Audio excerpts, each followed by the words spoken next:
और आज पूरी दुनिया के अंदर जो रॉक म्यूजिक और पॉप म्यूजिक का चलन चल रहा है, और अमेरिका के अंदर खास तौर से जो बड़े बड़े माने हुए पॉप सिंगर, रॉक सिंगर हैं, उनमें से अधिकांश ने इस बात की घोषणा कर रखी है सार्वजनिक रूप से मीडिया के सामने कि हमने अपनी आत्मा जो है वो शैतान को बेच रखी है।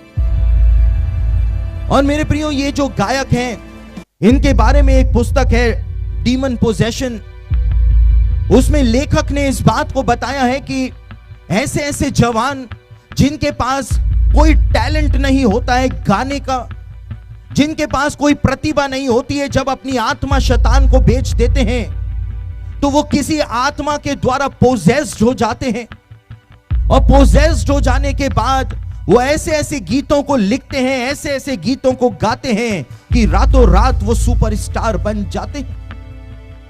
और इसीलिए वो अपनी आत्मा जो है वो शैतान को बेच देते हैं। और बाइबल के जो स्कॉलर्स हैं इस बात को बताते हैं, और ना केवल बाइबल के स्कॉलर्स लेकिन दूसरे स्कॉलर्स जो हैं, जो सेक्युलर स्कॉलर्स हैं, वो भी इस बात को बताते हैं कि ये रॉक म्यूजिक जो होता है वो दुनिया का सबसे भयानक संगीत होता है। क्योंकि अफ्रीका के अंदर दुष्ट आत्माओं को जगाने के लिए जिस संगीत का उपयोग किया जाता है, उस संगीत को इस रॉक म्यूजिक के अंदर मिलाया जाता है। और वुडू तंत्र के जो मंत्र होते हैं वो भी रॉक म्यूजिक के अंदर सम्मिलित होते हैं। कितना खतरनाक ये संगीत उस व्यक्ति के लिए होता है जो दिन रात ऐसे संगीत को सुनता है। जादू टोने के मंत्र जो हैं इसमें होते हैं, इसीलिए कई कई देशों में रॉक म्यूजिक जो है उसको प्रतिबंधित किया जा चुका है। इतना खतरनाक ये रॉक म्यूजिक होता है। और आजकल तो रॉक और पॉप दोनों को मिला करके संगीत जो है वो बनाया जाता है। ये लोग जो हैं वो शैतान के काम को अंजाम देने में लगे हुए हैं। लेकिन आज विडंबना ये है मेरे प्रियो कि आज कलीसियाओं के अंदर जो जवान हैं वो एक नए आराधना स्तुति को लेकर के आ गए हैं जिसको क्रिश्चियन रॉक कहा जाता है। वो कहते हैं कि हम परमेश्वर की उपासना रॉक म्यूजिक से करेंगे, क्रिश्चियन रॉक से करेंगे। वो संगीत जो कि दुष्ट आत्माओं को जगाने के लिए और दुष्ट आत्माओं को बुलाने के लिए जिसका उपयोग किया जाता है, जवानों का कहना है कि कलीसिया में पवित्र आत्मा को बुलाने के लिए हम उस संगीत का उपयोग करेंगे।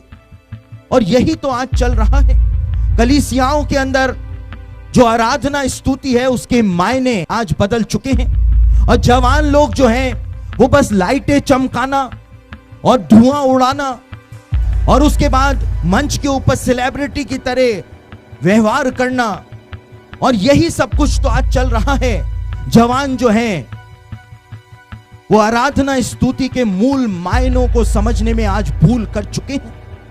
और कई कई जवान क्या कर रहे हैं मेरे प्रियो, कई कई जवान आप देखते होंगे, आपके यहां पर तो बड़ा शहर है, कई सभाएं होती होंगी, और कई कई जवान जो हैं जब आराधना स्तुति करते हैं, मैंने उस दिन भी कहा कि आजकल तो जवानों में बैंड बजाने का भूत भी सवार हो गया है। गॉस्पेल बैंड लेकर के आ जाते हैं, जिंदगियों की बैंड बजी हुई है।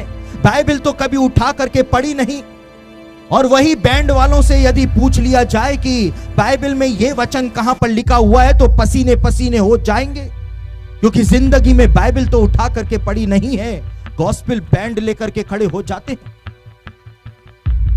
और कई कई जवान जो सामने खड़े होकर के प्रेज एंड वर्शिप करते रहते हैं, उन कई कई जवानों की, लड़कों की जीन्स आप देखिए, जीन्स जो है वो पूरी नीचे तक लटकी हुई आपको दिखाई देगी।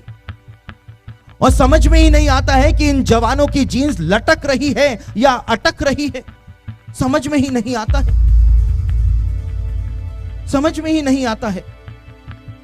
और कई कई जवान जो हैं वो कमर के ऊपर से अंडरवेयर दिखा करके प्रेज एंड वर्शिप करते हैं कि पवित्र आत्मा आ, तो क्या आकर के पवित्र आत्मा वहां पर करेगा क्या?